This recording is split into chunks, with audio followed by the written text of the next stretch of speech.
Hey, I'm Decathlon Gamer, and this is the Road to the Record, where I work to achieve mastery of 10 games and a hunt for the best score of the Decathlon.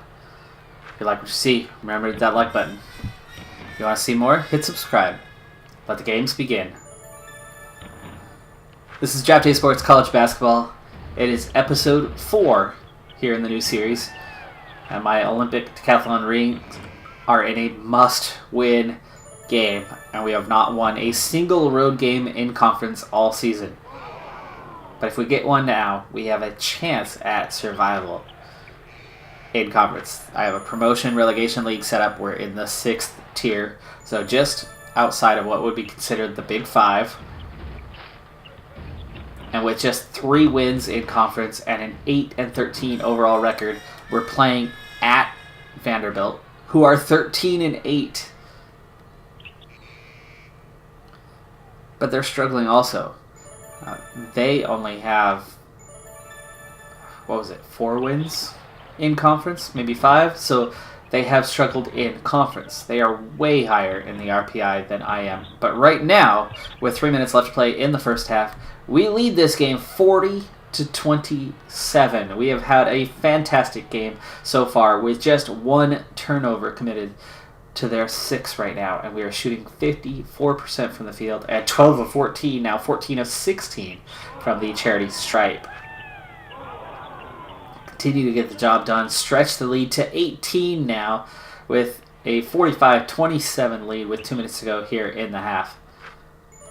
After a foul here, following a turnover on the traveling call, that lead has cut down a little bit, but thanks to another foul, just 1 of 2 there, but we do get the scoring going. I'm going to go ahead and use a 30-second timeout here.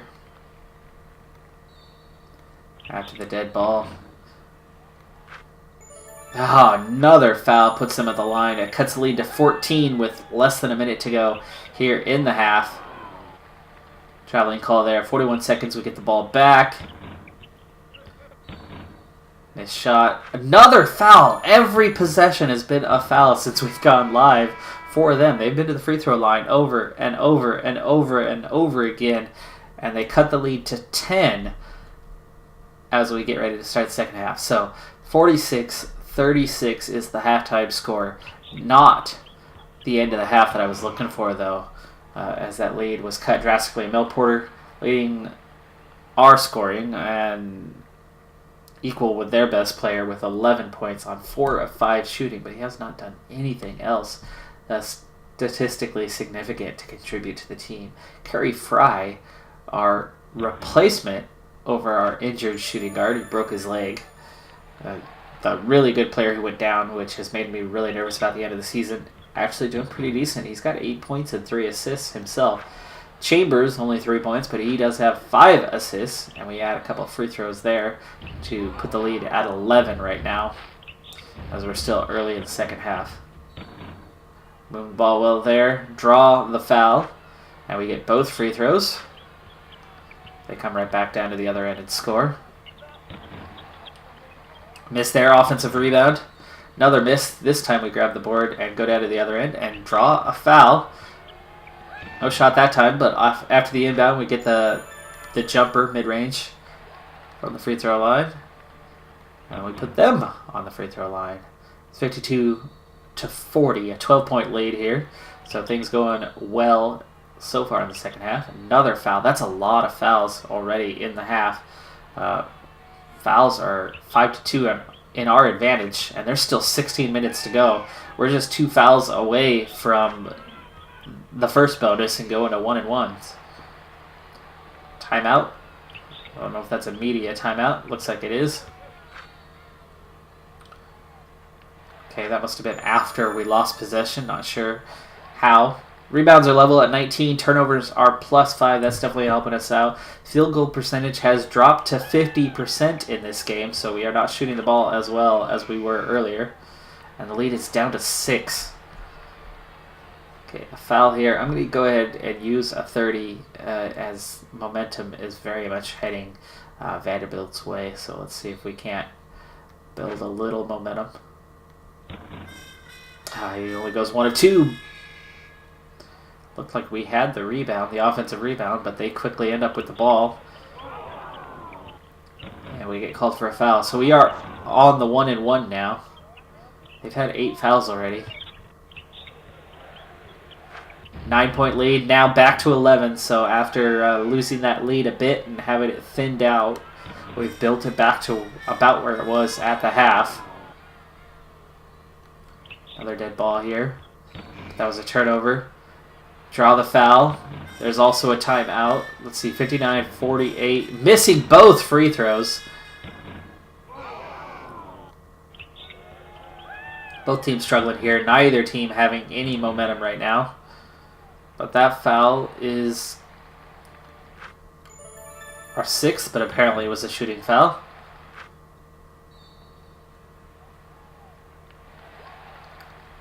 And with an 8-point game, we must have turned that over trying to fast break because we had just gotten possession and then right away it was dead ball and their ball again. 59-53, lead is down to 6 with 10 minutes to go in the game. This would be a good spot to use a timeout to break their momentum, but I only have 2 left for the game. And there's still 10 minutes to go, and I feel like I need to hang on to it a little bit longer. And now the lead's down to 2. Finally we get a score, but they come right back and score right away at the other end, and then we turn it over, and there's a timeout, but it's still Vanderbilt with a lot of momentum.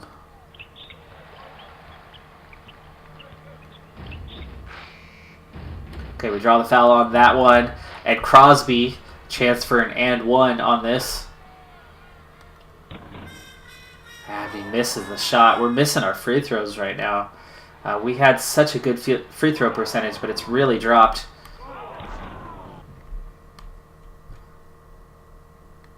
We score at both ends. Ed Leonard, the foul that time. Okay, so the lead has gone back to 8 as we've got a little bit of momentum. 5 to play. Momentum just disappeared as Mickey Williams throws the pass away.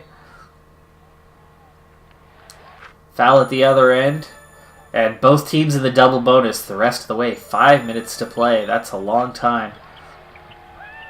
Get the 2 that time. Long range jumper. 69-61. Another foul. There's got to be some foul trouble out there. Oh yeah, a lot of players with 4 fouls. Fry has 4. Carr has 4. Crosby has 4. Jason Williams has 4. Bellamy has 3. As does Mickey Williams. And meanwhile for them, Quentin Temple has fouled out of the game. Kevin Martin has 4. Ken Mast has fouled out of the game. Eloy has fouled out of the game. So they have 3 guys out of the game, including a guy who has 9 boards in this one. And they've got a +7 on rebounds. So we're +9 on turnovers. We're back up to 50%. And with those 3 guys fouled out of the game. Oh, no. They haven't fouled out. They have 4 fouls. 4 fouls. I was looking at points, wasn't I? I was. Okay, well, we've built some momentum here. It's 76-61. So just in the last couple minutes, we just shot that score up quickly here with 3 to play. Momentum just disappeared. Next time we get possession, I might take timeout. No, we got the momentum back up, so I'll just keep an eye out for momentum for them. It looks like we could finally get our first road victory of the season. Mike Johnson, 15 points, but he's sitting on the bench.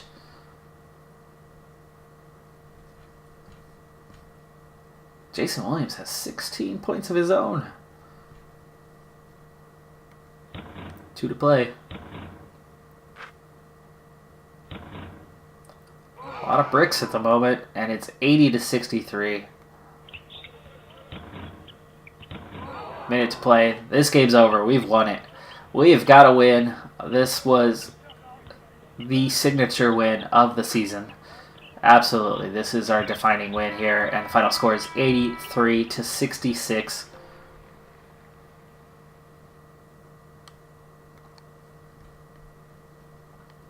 And we won both halves, literally. So next up, Southern Illinois, another road game, another tough game.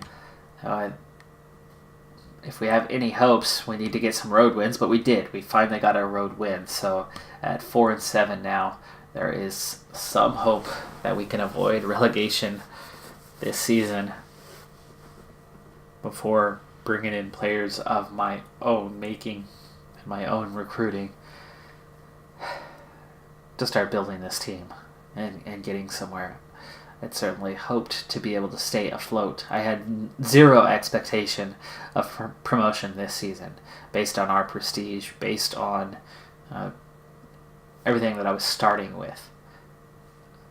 But it was all about trying to avoid relegation, and it looks like that might still be a sad fact that I'm going to have to face and accept. 5 wins might be enough. 6 should be enough. 6 I could almost guarantee stability. 5 might do it. 4 is not going to be enough, so we still need another win or 2. Let's see if we can get one against Southern Illinois. Can we get 2 straight road wins? It's unlikely. It is unlikely, but we've got a chance. We're going to sim through this one, though. As we just watched a little over a half, and that took 10 minutes. So that pacing is a lot slower. We do not get the win. We dropped to 4-8. We go down by 19 points. So where does that put us with 4 left to go? And we're still right there at the bottom. We're in the bottom 4 right now.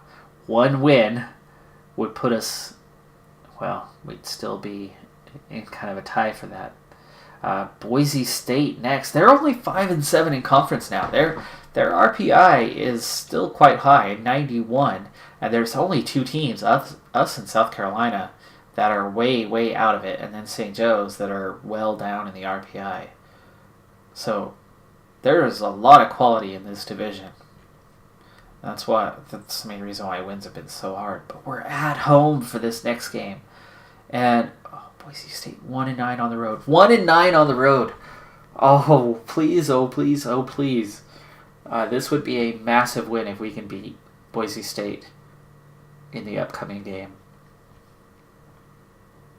February 10th, still not recruiting time. I've got to keep an eye out. I've got 2 recruits still to get after, but the contact period is still coming up in about a month. So it'll be after we are done with the regular season here. Their leading scorer, Beckwith, has 14.1 points per game. They're getting 5.5 assists from Sangaila, and Mitchell grabbing just 5 rebounds a game, so they're pretty weak in the rebounding department. For us, Mel Porter has 12.1. Alan Chambers only 4.1 assists, but in rebounding, Colt Carr grabbing 6.5. So that's one area where we definitely have a potential edge, at least with Carr anyway.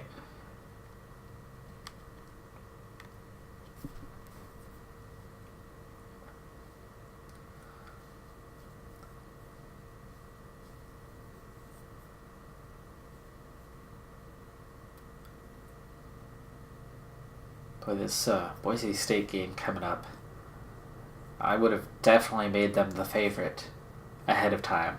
But looking at it now, the fact that we're at home, the fact that they're 1-9 on the road, we've got a chance. We've got a definite chance. We might have a better than 50% chance in this game coming up. Let's take a look at that scouting report. Yeah, look at that. I've got an edge on 3 positions. It can be done. UNC Greensboro, we've already played them once this season, so this will be a rematch. They beat us at home, but we're going to be at home for this one. So that could be 2 wins right there. If we win both of those games and go up to 6-8 in conference, we might have a chance. Northwestern's not going to be beaten. They are way too good. Chambers the only one with an advantage. and we are on the road, and they're 8-4 in conference. So that's a loss coming up. Virginia Commonwealth.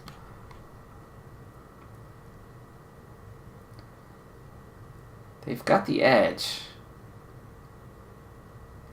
but not by a huge margin. But that's on the road as well.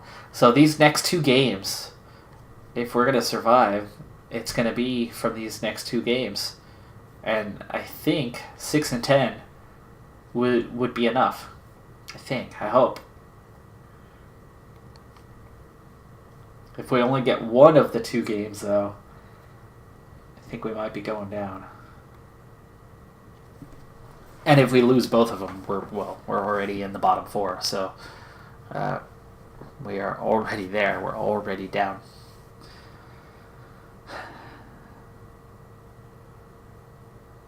So the second game is an obvious must-win, but I think I really need both. So here's the first of those, the Boise State game. You have new mail.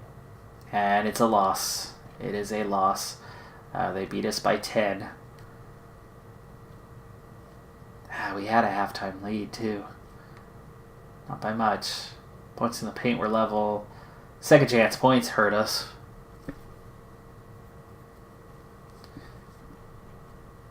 Chambers had 17. Carr had 13 and 9 rebounds. Porter had 9. We did well rebounding. But we could not overcome Boise State. So, this next game is 100% must win. And it's not looking so good right now. Anyway, Georgia Tech, still undefeated, by the way. Number 1 in the nation, 26-0.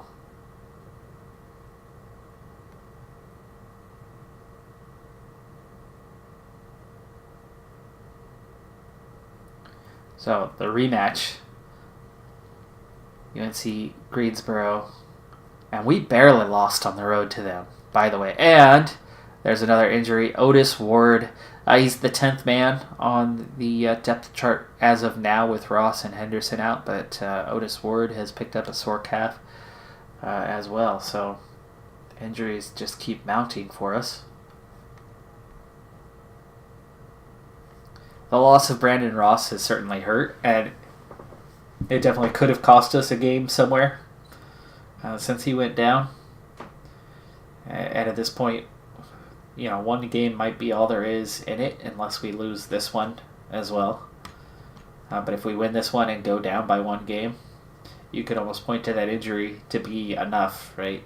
There probably could have been one more win if we had him. But Fry's done pretty well. In his place, he's been decent. His numbers, that doesn't mean the other shooting guard hasn't outperformed him significantly.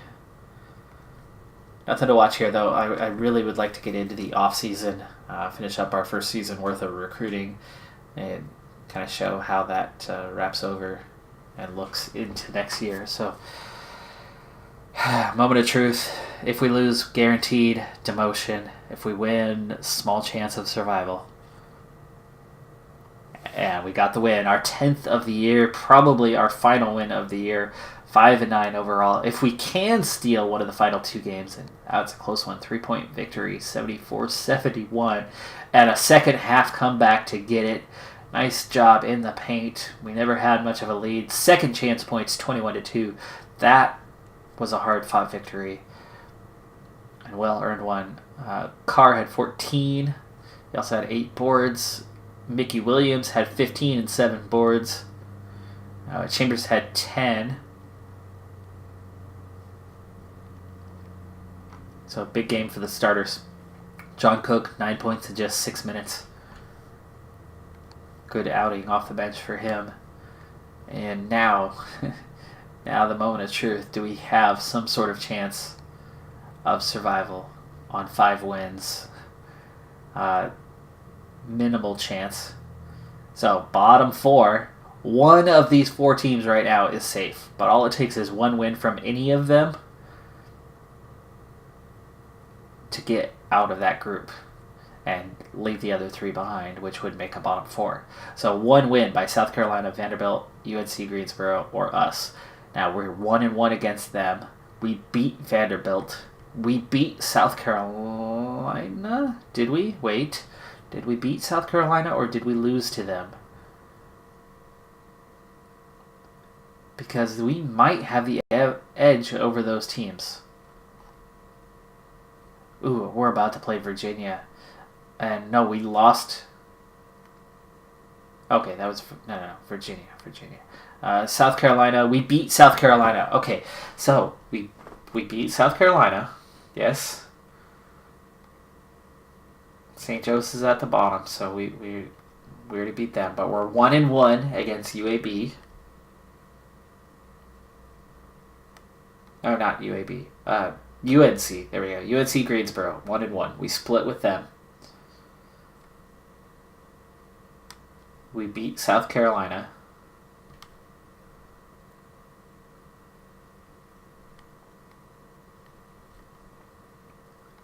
Who is the other one?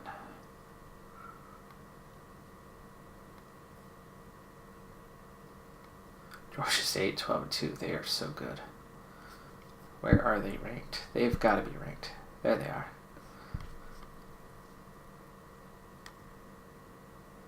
Okay, yeah, we beat St. Joe's.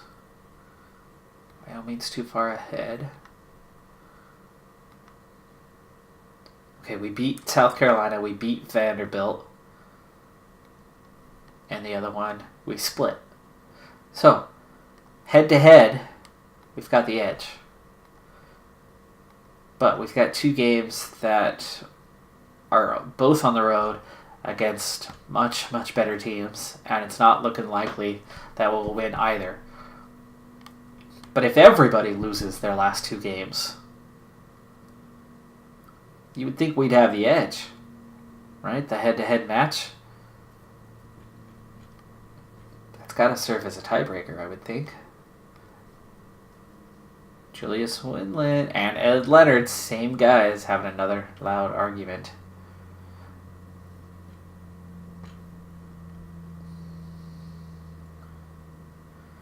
I'm not worried about that at this point. Whatever.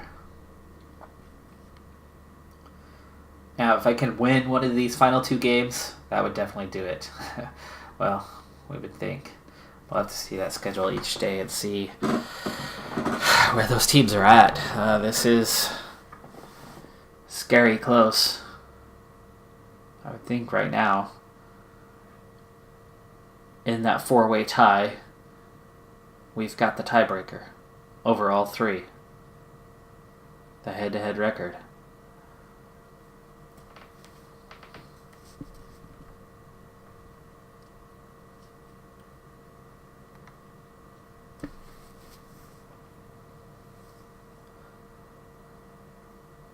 Alright, so Otis is back. Henderson is getting close, but at 16 days, that's going to be too late, so he will miss the season unless we conference tournament. Might, if we do survive and get in there.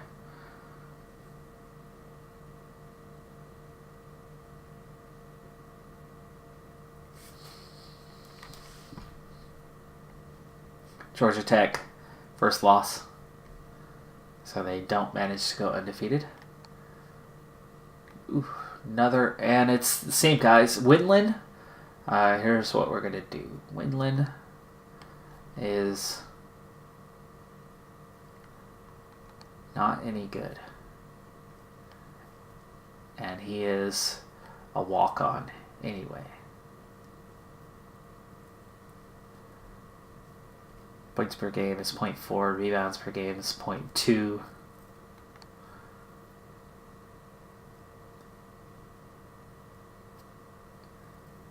He's fairly hated. Doesn't have much of a work ethic. His team relationship.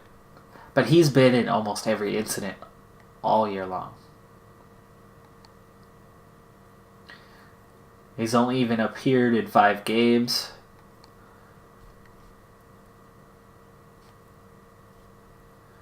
And I will be able to tell this without comparing him. Thinking about just cutting him.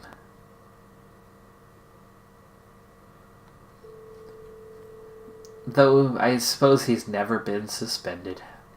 So let's go ahead and suspend him for 2 weeks.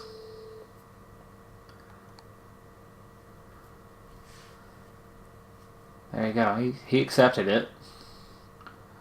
He'll be a senior next year, so we'll see how that goes.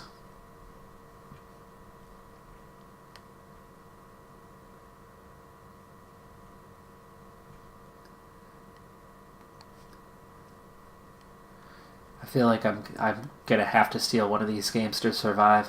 I don't think it's gonna happen on its own.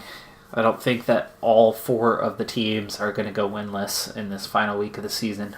I think somebody's gonna grab a win,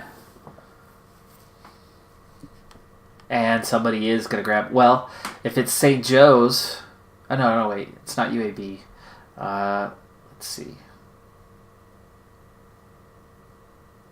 South Carolina at Wyoming. If Wyoming wins that, that's okay.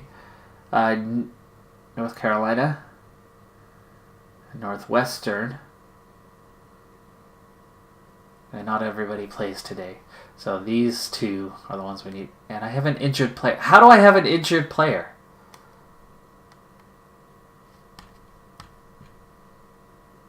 I haven't even played yet.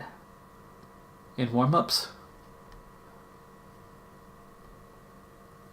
Or are you just telling me that these guys are injured?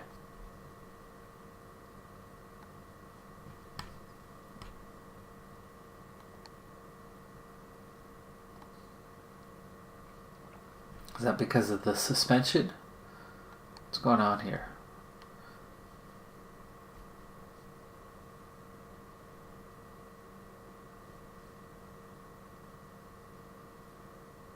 Probably is.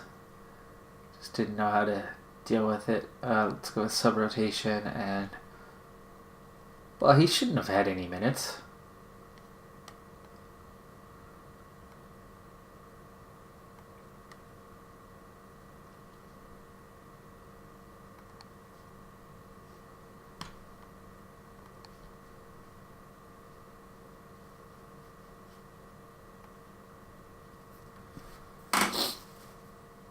Big day if either of them win and I lose.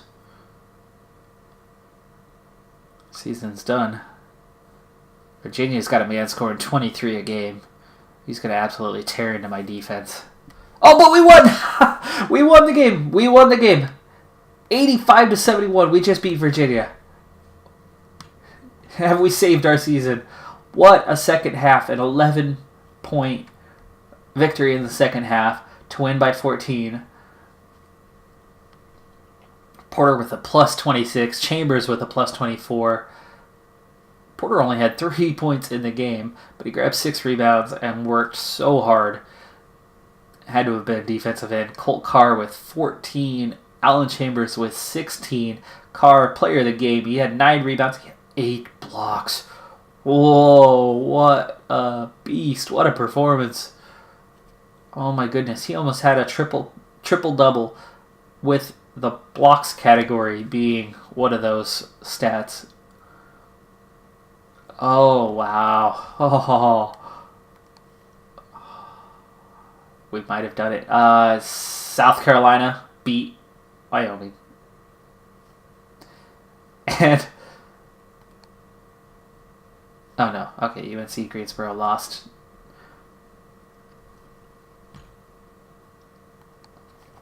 So, current standings now. Vanderbilt, North Carolina, St. Joe's are the bottom. But now we're in a 4-way tie, and one of these teams is still going down. So Boise State, South Carolina, and Wyoming. We've got Northwestern in the next game, and they're right up in the top 3. So, and it's a road game. So this game, unlike the last one, very little chance. So we're probably going to have to hope that I've got a tiebreaker over at least one of these guys, and that they don't all, including those bottom 2, go and win some games. But I'm feeling glass half full now.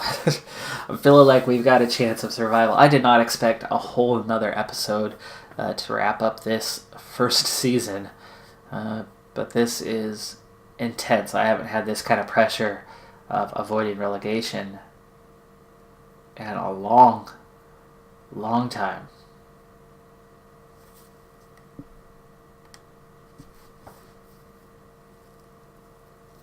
My RPI is still abysmal, 243. But I bet that win on the road against a good team will move us up a ways. Even if we lose against Northwestern, that's still going to bump me up a ways. All right, here we go. So, Wyoming and Vanderbilt playing each other. So one of them is going to come out with a win. South Carolina has to take on Fresno State, so they are very much in danger. Boise State and New Mexico State. Hopefully New Mexico State can win that one. No impact there. UNC Greensboro has Virginia, so again, one of those teams will come out with this one. St. Joe's is out of reach and playing Rhode Island, so no impact there. UAB has Georgia State, so they're probably going to go down in that game. But there are going to be at least 2 victories in this bottom set.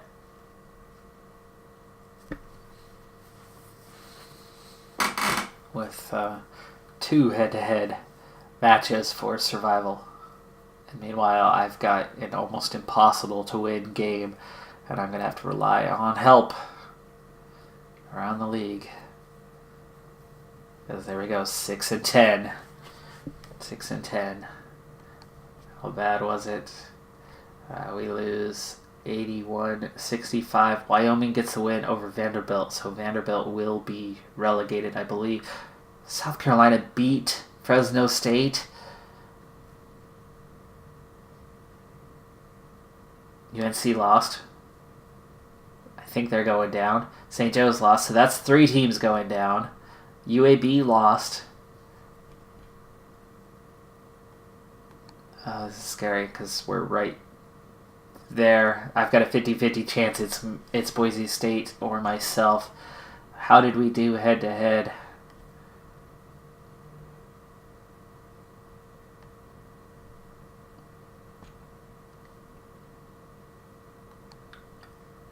Boise State. I think they beat us.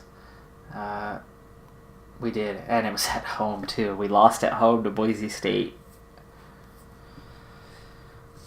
So, I would think based on that, we still end up getting relegated.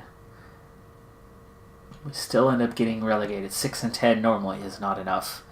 Just from the look of things, with 4 games to go, it looked like 6-10 would be enough. And for Boise State, it might be enough.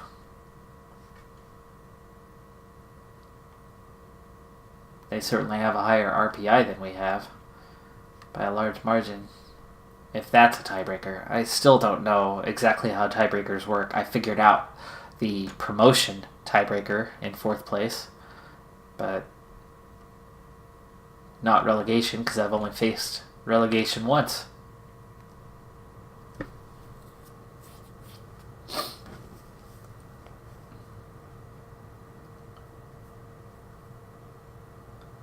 I can tell you this, though. I think that it's a 12-team playoff for the conference tournament. So if I get the last seed in that playoff, that would mean that I'm 12 and Boise State's 13. If I'm left out of it, then Boise State got that seed and I did not, and I will be the relegated team. That's all I can tell you on that. Otherwise, I'm not sure how that tiebreak works. But looking at it, they've got the higher RPI. They won head-to-head. I would think one of those would be that tiebreaker. Is it points per game? Is it a statistical thing? Is it a coin flip? At this point, I would hope for a coin flip. Because that's about the only shot I've got.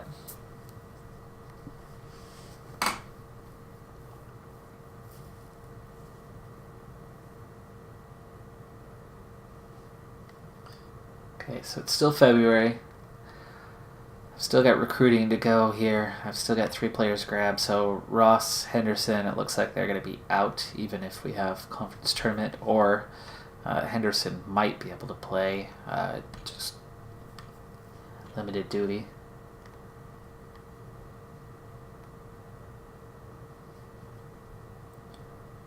And that's the end of February. We're going to head into March. The madness for me is definitely not about making that tournament or any tournament with an 11-16 record. But will I retain my spot in this conference, or will I drop one tier for next season? I've got 3 good recruits coming in, so in that sense, I feel like we'll be better. But I think it's still going to be a couple years, really, before I have enough guys in to really change the outlook of this squad.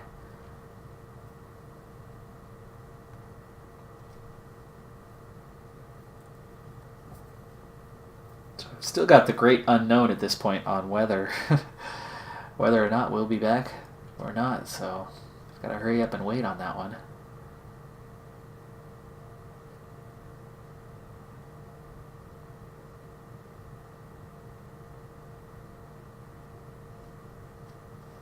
And I suppose it'll show up when there's games on the calendar, and whether I have one or not.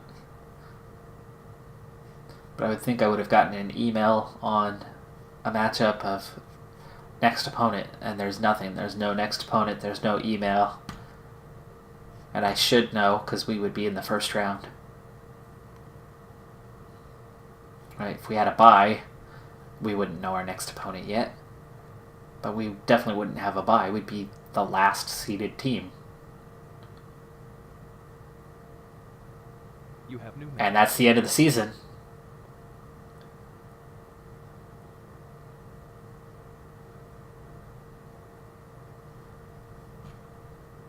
And no next opponent. I think we just got ourselves relegated. Otherwise, I wouldn't have a players declaring for draft. Obviously, nobody declaring for the draft. Hashim Ryan's still the favorite. It has changed, though. Okay, good. The 2017 edition, I never saw this change. I never saw the finalists list look any different. But I do distinctly remember that Kentucky... Oh, no, wait. There's Robertson right there in third. So maybe it hasn't changed. Maybe it's still the same format. It's kind of predetermined at the beginning of the season who's the best player. It doesn't seem to change. But looking at this, I think I have been relegated. Okay, well, it's March 5th, so the last piece of this season is going to come down to trying to get 2 more recruits. We're still in evaluation. What are the dates? I know it's March 19th through the 25th. We have like 1 week to get after these guys. And then there's still more in April. So there are still some chances. But it looks like our season is done and we're going down.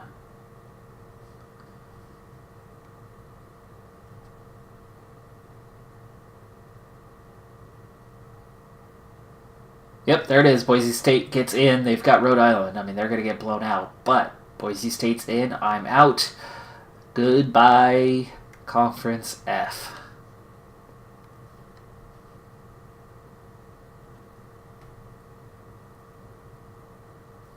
So close. Oh, and we stole that win, too, on the road. That sucks. And they only lose by 7. Wyoming overcomes Southern Illinois. South Carolina, another win. Again over Fresno State. So 2 back-to-back close games. And I think that's the one that did me in because South Carolina, right, that win is what bumped them up. Otherwise, I had the head-to-head with them. So their back-to-back victories over Fresno State was absolutely monstrous for them. And here's those other teams that also just barely... Most of them at 7 and 9. Second day of the tournament. The teams with the bye now playing those teams that won the previous day. And Georgia State wins, Marshall wins, Northwestern wins, and one upset is Rhode Island over New Mexico State, but Rhode Island was the highest seed, so 23-9. No surprise that they're the one team that was able to squeak out victory. Now they're going to play Georgia State, number 20 in the nation, in the conference semifinals. Rhode Island gets the upset on that one, as does Northwestern, upsetting Marshall. So both lower-seeded teams chance to play for the conference championship, Rhode Island and Northwestern. In the Draft Day Sports College Basketball 2019, first ever my conference, this time Conference F, tournament. The victor is Rhode Island. So Rhode Island gets the win on that one, and I get the relegation. Just barely. First team out. So at least I wasn't bottom of the league, but did not get the job done. Alright, well, next up on the docket will be the NCAA tournament, and this is going to take a little while to sim through. Now, I've got to keep an eye on that calendar, March 11th. It's almost a contact period, so we'll be making contact with 4 guys soon. 2 of them already have offers from us. You have new mail.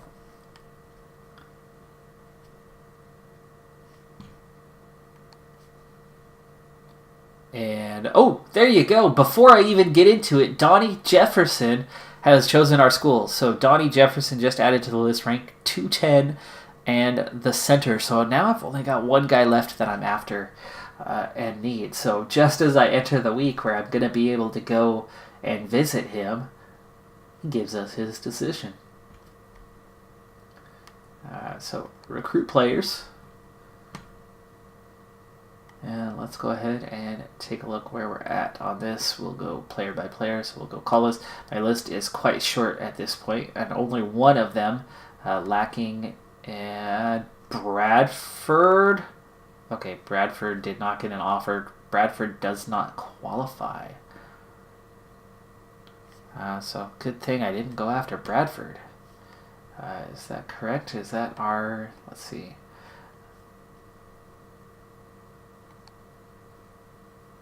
Yeah, 980 is the minimum SAT score.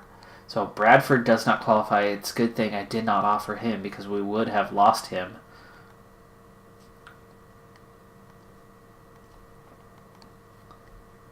So Bradford is available but ineligible. We were up to 3rd on his list.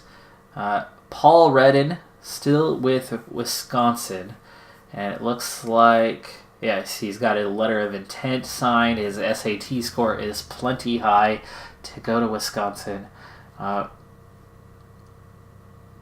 let's see. I think the visit might be next week. I'm going to watch film. I'm going to scout him live just in case we can potentially steal him away, as he is a very, very good recruit, one of the top guys. Bradford is the one that's out now. Harrington coming to us. We're going to watch film. We're going to scout him live. Runyon, same. Okay.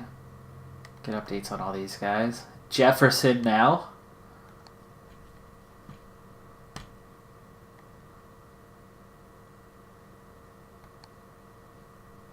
Ramey.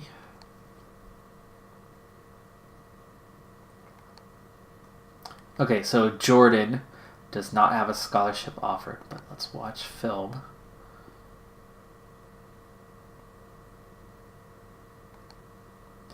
Finger. This is where our other scholarship is offered, so it's another point guard. So we've actually got 3 guards that are being offered instead of a small forward, but remember there was not any good small forwards that were available. Let's go ahead and watch film on him to get an update on where he's at. And then that's Paul Redden. So that's it. This is a very short list now. And we've got a couple days to go here. You have new mail. Selection show. Before I jump into that, let's double check what was the key dates on this one. It is 19th. Okay, one more week to go till contact. I thought it said 15th for some reason. Okay, well, I am not in the tournament, so we are going to skip the show.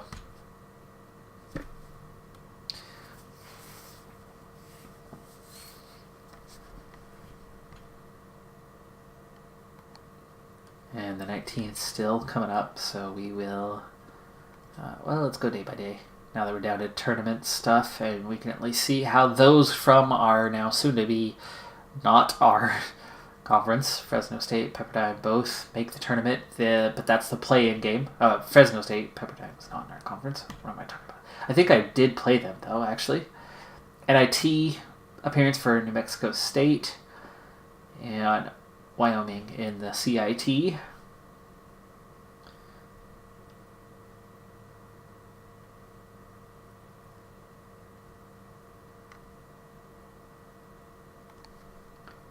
Pepperdine moves on, so Fresno State does not make it to the regular first round. New Mexico State does get through, as does Wyoming in their tournaments.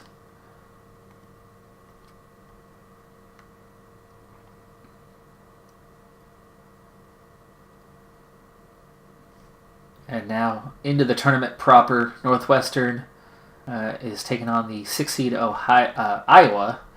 Marshall also in the tournament in 8th seed. Mexico State, second round against UC Santa Barbara. Big difference in records there. And Wyoming in their next round matchup.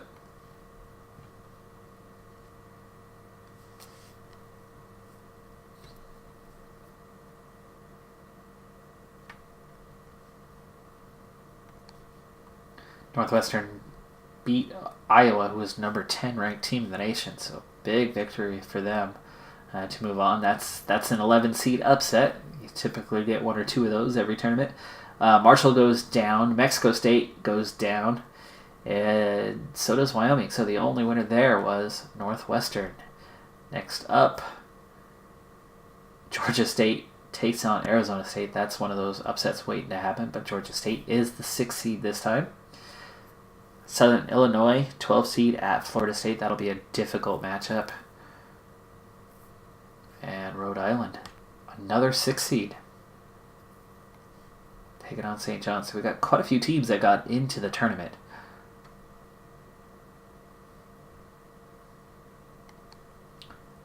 Georgia State wins, Southern Illinois loses, and Rhode Island wins. And Northwestern gets Gonzaga in the next round here. Gonzaga only a 3 seed, even though they're the number 7 team in the nation. You would think that would equate to a 2 seed. 5, 6, 7, and 8, right? Should all be 2s. But they only get a 3 seed, so...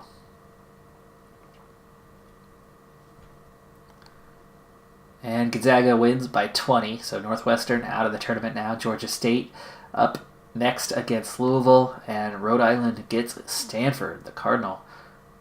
And the Cardinal.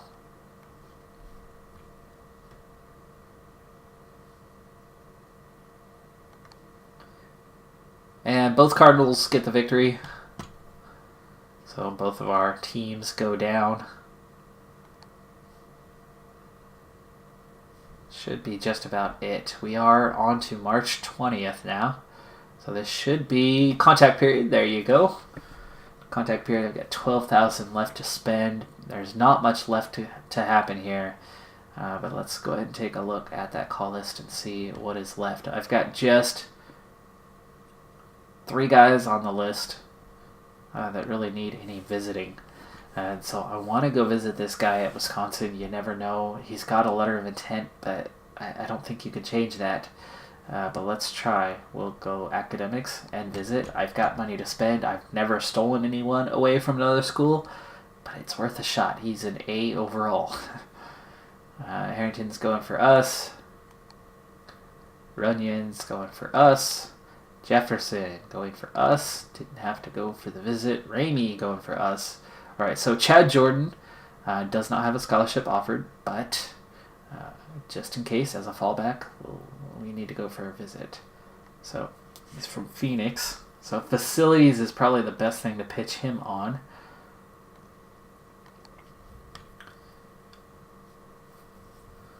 Only a C overall. Defense is mediocre. A lot of C's across here. Good outside shot. Good stealer on the ball. He's a JC sophomore, so junior college transfer. Not a player I'm really after, but he's my fallback right now. And here's Finger. Okay, so we're number 3 on his list, and he is from California. So location matters a lot, but so do academics and facilities. I think academics is probably a better pull. Location, we're 1 state over. It's not bad, but he's got good GPA, high SAT score, and likes academics, and we're a good academic school. So that's the pitch I'm going to go for.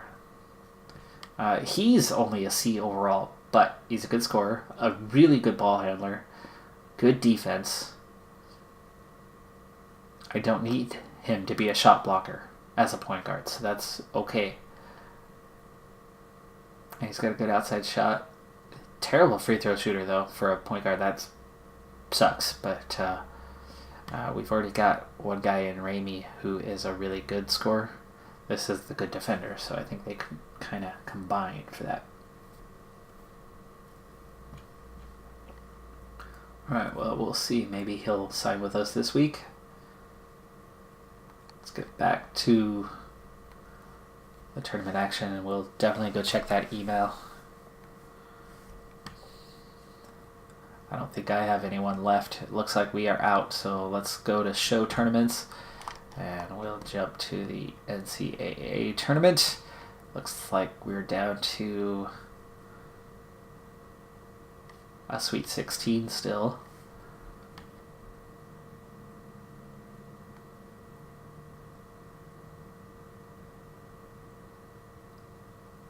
There we go. Georgia Tech beats Clemson. Auburn beats North Carolina State.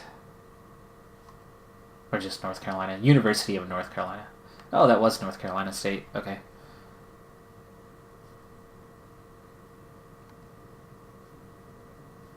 Yeah, no Final Four yet. Okay, moment of truth. There's still more time to recruit if he doesn't sign, but we'll see if we get him now or if he turns us away. He didn't sign. There we go. Visit. Jared Finger did not like the school, so he did not like our pitch. Redden was really impressed. Jordan was really impressed. I don't think I can overturn a letter of intent. I think that's binding. It's the verbal that can be overturned. And there's nothing to do. Yeah, it's quiet period this week. I think next week we can go again. Redden still 3rd on his list. I can't offer him anything right now, I don't believe. Well, I don't have anything to offer. Finger, we dropped to 4th on his list. I could still pitch him again, so we can pitch location. Just not this week. Let's just watch film on those few guys. Jordan, meanwhile, we jumped to 3rd on his list, triple plus. So we might be able to get him if Finger denies us again. What about host? Yes, you can host. No, you declined. You already declined previously. I think they both did. So there you go. Nothing happening there. Let's get back to this. We've still got 10,000 to spend. Let's get back to the tournament.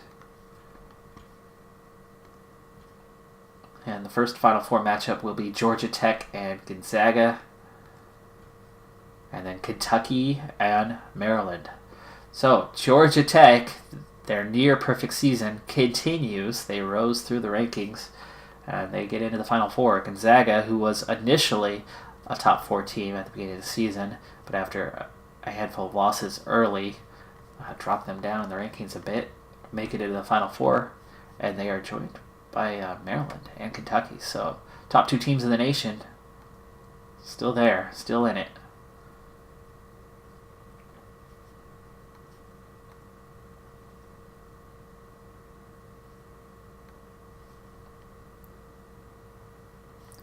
Okay, we should be just about there on, let's see, the other contact period starts April 9th. Okay. By the way, I'm way over on time, but I will wrap this season up. We'll see who wins the tournament, and we'll see if I get my last recruit or not.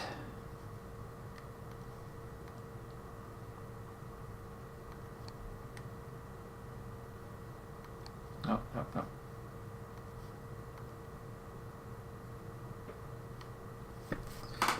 March is coming to an end, so we gotta wait for the autosave here in just a moment. Just 3 games left to play, and 1 recruit left to grab. Hopefully we can get through that quickly enough.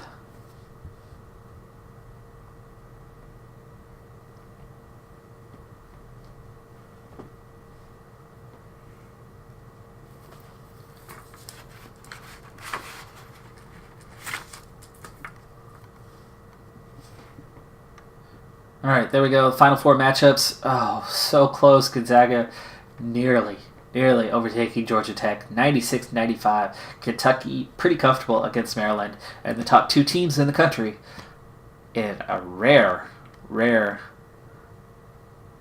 national championship matchup. No idea how rare it is for the top 2 teams to actually be the last 2 teams in. And it's Georgia Tech on the near perfect season who get the victory over Kentucky, 77-64. So Georgia Tech is the national champion. Okay, we've got the awards, but it is recruiting time. I need to get after these guys. No, still dead period. Still a dead period. So we advance the league. On to the awards.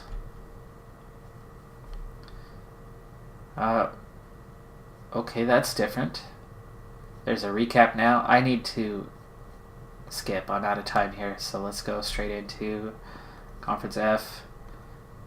Player of the Year, Drew Bailey. Freshman, Adam Keown of Rhode Island.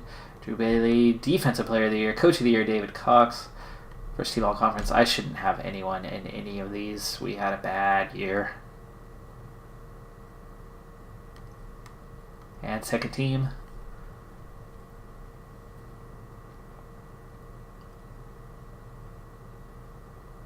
Yep, no surprise there. This will take a moment to get through. Again, sorry about the length on this episode. If you have stuck with me to the end, thank you very much for doing so. This has been our first season, and now we're just down to that last little piece, trying to get that last recruit signed on. Who didn't like that final pitch there, but we've still got a little bit of time of contact left to try to grab him or quickly go after the next guy. It is that recruiting day now, so coaching jobs available. I'm not moving anywhere, and we have definitely failed in a lot of areas. The only thing we succeeded in was good there. Oh, ouch. The prestige is going to drop from worst in the nation, and it's going to drop by 5 because of the relegation. So that stinks. And so close. So close. The RPI jumped to 219 as well.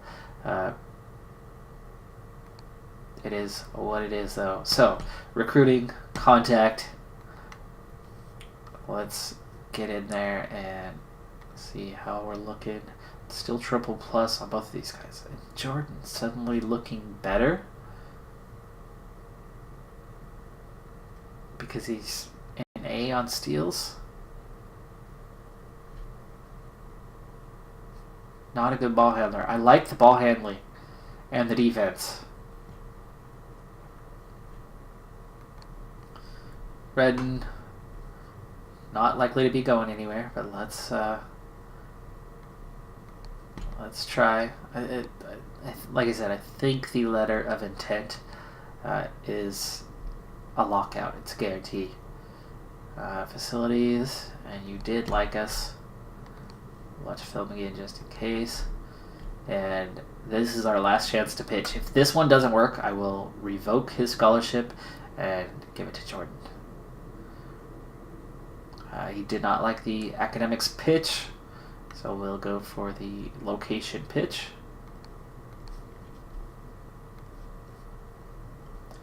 And then we go through job hiring. I'm not moving, so we'll just advance right through that one. You have new mail. You have new mail. You have new mail.